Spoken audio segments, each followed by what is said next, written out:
Good morning बच्चों।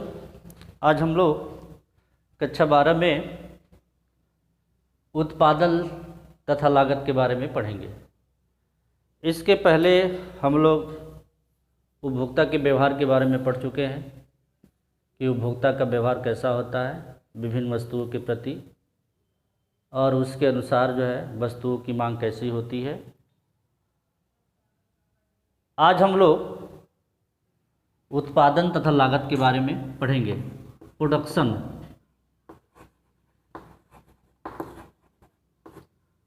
And cast.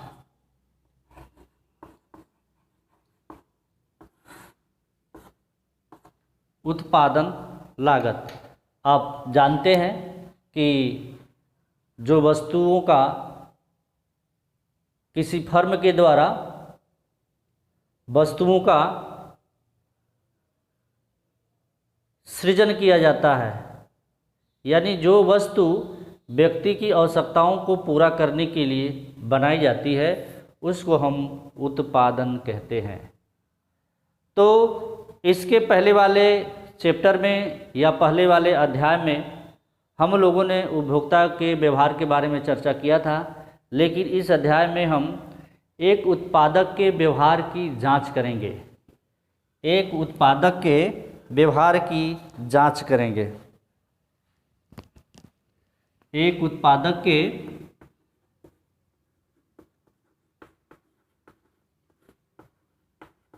के व्यवहार की जांच करेंगे।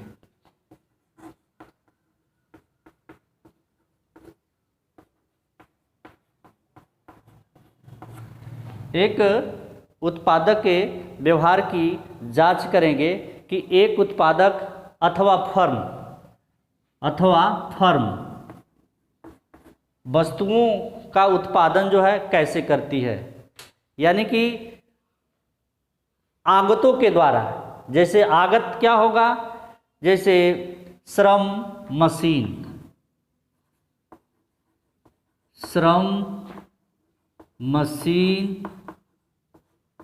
कच्चा माल, ये सब फर्म की आगत है आदि, यानी कि लेबर, मशीन, रॉ मटेरियल, इनके माध्यम से एक फर्म जो है कैसे जो है वस्तुओं का उत्पादन करती है। तो सबसे पहले हम लोग एक उत्पादक के व्यवहार के बारे में पढ़ेंगे, उसकी जांच करेंगे। एक उत्पादक व्यक्ति भी हो सकता है, यानी जो वस्तुओं का उत्पादन करने वाला होता है, और फर्म भी होती है। फर्म का मतलब कि उद्योग। जैसे छोटे छोटे फर्मों के समूह को उद्योग कहा जाता है।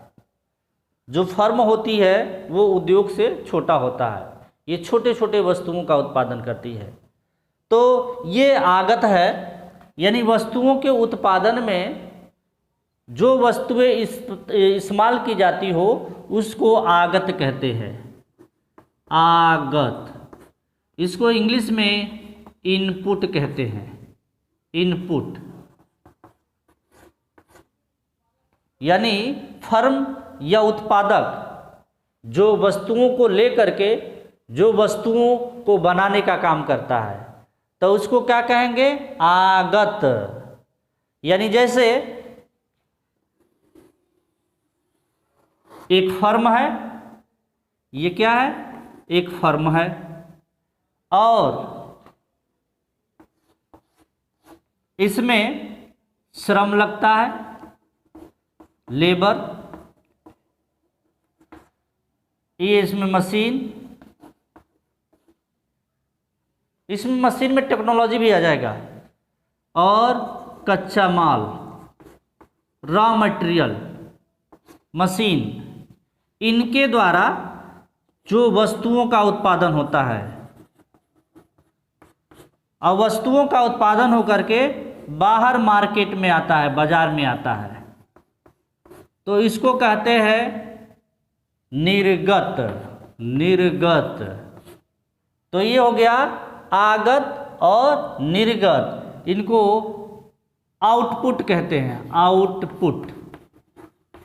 यानी कि ये फर्म है जो वस्तु बनाने का काम करती है। जैसे एग्जाम्पल के तौर पर एक दर्जी का हम लोग उदाहरण ले सकते हैं। एक दर्जी जो है कपड़े सिलने का काम करता है। दर्जी जो है कपड़े सिलने का काम करता है। तो सिलने के लिए सबसे पहले उसे क्या ज़रूरत होती है? एक सिलाई मशीन की ज़रूरत होती है, सिलाई मशीन, सिलाई मशीन की ज़रूरत होती है। उसके बाद क्या ज़रूरत होती है? धागा की ज़रूरत होती है। उसके बाद किसकी ज़रूरत होती है? कपड़े की ज़रूरत होती है।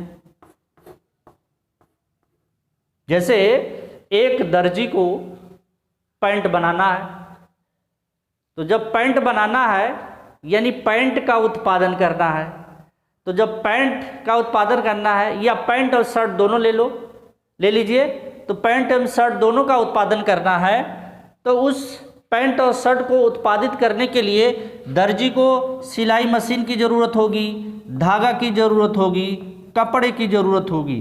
इसके अलावा अन्य चीज़ों की भी ज़रूरत होगी, जैसे आवास की ज़रूरत होगी, पूंजी की भी ज़रूरत होगी। तो उसके द्वारा पूंजी की ज़रूरत का मतलब कि सिलाई मशीन खरीदने के लिए, धागा खरीदने के लिए, और कपड़े, तो कपड़े खरीदने के लिए यदि कपड़े का उत्पादन करके बाज़ार में बेचना है तो कपड़े की भी ज़रूरत होगी, तो उसके लिए पूंजी की ज़रूरत होगी, पैसे की ज़रूरत होगी, धन की ज़रूरत होगी। तो इस प्रकार जब एक दर्जी जो है पैंट और शर्ट का उत्पादन करता है तो ये क्या हो जाएगा? इनपुट हो जाएगा। और इससे जब कपड़े का उत्पादन होकर बाजार में आ जाएगा तो ये आउटपुट हो गया, यानी उसका उत्पादन हो गया। तो ये हो गया इनपुट और आउटपुट। जैसे इसको और एग्जाम्पल से आप समझ सकते हैं।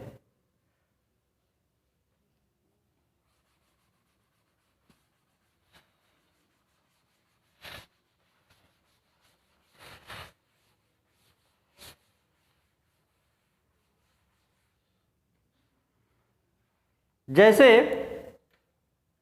एक किसान है,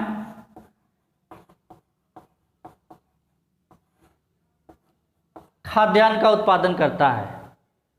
तो खाद्यान्न का उत्पादन करने के लिए किस किस वस्तु की जरूरत होती है? तो भूमि, श्रम, ट्रैक्टर,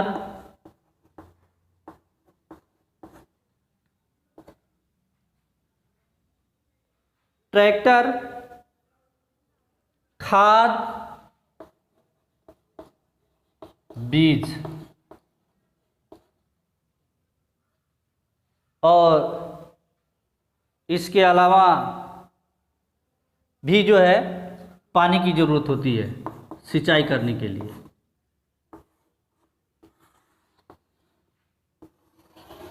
यानी एक किसान है, जैसे गेहूं का उत्पादन करता है, तो गेहूं का उत्पादन करने के लिए उसे भूमि की ज़रूरत होती है, श्रम की ज़रूरत होती है, ट्रैक्टर की ज़रूरत होती है, खाद की ज़रूरत होती है, बीज की ज़रूरत होती है और सिंचाई की ज़रूरत होती है, पानी की ज़रूरत होती है। माने इन सारी वस्तुओं की ज़रूरत होती है एक किसान को गेहूं का उत्पादन करने के लिए। तो ये क्या हो गया? ये इनपुट हो गया। इनपुट, इसको हिंदी में आगत कहते हैं। आगत यानी कि एक किसान को गेहूं उत्पादन करने के लिए जिन भी संसाधनों या वस्तुओं की जो ज़रूरत होती है उसको कहेंगे आगत। इनके प्रयोग से किसान भूमि, श्रम, ट्रैक्टर, खाद, बीज, पानी का प्रयोग करता है और उसके बाद खाद्यान्न का उत्पादन करता है। प्रोडक्शन किसका करता है? गेहूं का करता है। यानी अन्य फसल, जो भी फसल होगी उसका आप एग्जाम्पल दे सकते हैं। मतलब फसल के उत्पादन करने में किसान को जिन जिन चीज़ों की जो ज़रूरत होगी वो आगत हो जाएगा। तो इनके प्रयोग से, इनके सहयोग से खाद्यान्न का उत्पादन होता है, गेहूं का उत्पादन होता है और ये बाजार में आता है। तो इनको कहेंगे आउटपुट। आउटपुट हो गया, यानी निर्गत हो गया। निर्गत हो गया, यानी वस्तु के प्रयोग करने के बाद जो वस्तु का उत्पादन होता है उसे निर्गत कहते हैं। तो ये हो गया आउटपुट एवं इनपुट। यानी कि उत्पादन लागत में जैसे वस्तुओं का उत्पादन कैसे करते हैं, किसको आगत कहा जाता है, किसको निर्गत कहा जाता है। इसको बाद में हम लोग नेक्स्ट वीडियो में और इसके बारे में डिटेल से पढ़ेंगे।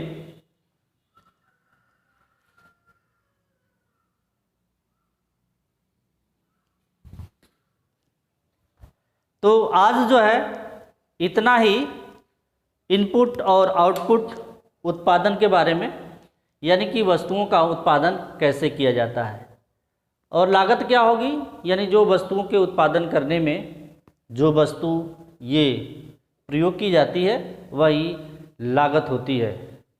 लेकिन हम लोग प्रारंभ में कुछ सरल मान्यताओं को लेकर के हम लोग उत्पादन के बारे में पढ़ेंगे। उत्पादन लागत के बारे में पढ़ेंगे कि उत्पादन लागत किसे कहते हैं।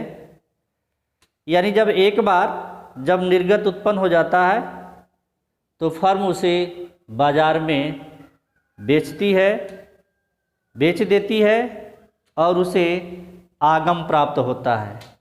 यानी कि फर्म जो है, चाहे किसान भूमि श्रम, ट्रैक्टर, खाद, बीज का प्रयोग करके गेहूं का उत्पादन करता है तो वो निर्गत हो जाता है, बाजार में जाता है। तो बाजार में जाने से उत्पादक को क्या मिलता है? आगम मिलता है। आगम जिसको आय कहते हैं, रिवेन्यू कहते हैं। यानी कोई भी फर्म, यहाँ पे हमने किसान का एग्जाम्पल दिया, एक कपड़ा सिलने वाले का एग्जाम्पल हमने दिया। यहाँ पे एक फर्म का भी उत्पादन दिया जा सकता है। जैसे मान लीजिए जूते बनाने वाली फर्म है या साइकिल बनाने वाली फर्म है या अन्य वस्तुओं का उत्पादन करने वाली फर्म है। तो उस फर्म में जो भी वस्तु के उत्पादन करने में जो साधन प्रयोग किए जाते हैं वो आगत होता है।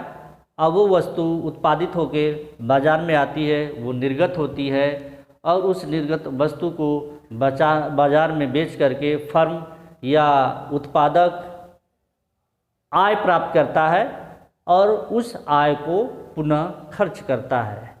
कैसे खर्च करता है, अब हम लोग, या कैसी लागत आती है, अब हम लोग इसके बाद नेक्स्ट वीडियो में पढ़ेंगे। उत्पादन फलन के भी बारे में पढ़ेंगे। उत्पादन फलन मतलब उत्पादन जो है किसके ऊपर निर्भर होता है। तो यही चीज़ है, जो आगत होगा वही उत्पादन फलन भी होगा, यानी उत्पादन के ऊपर निर्भर होने वाला। तो आज इतना ही, हम लोग नेक्स्ट वीडियो में इसके बाद पढ़ेंगे। धन्यवाद।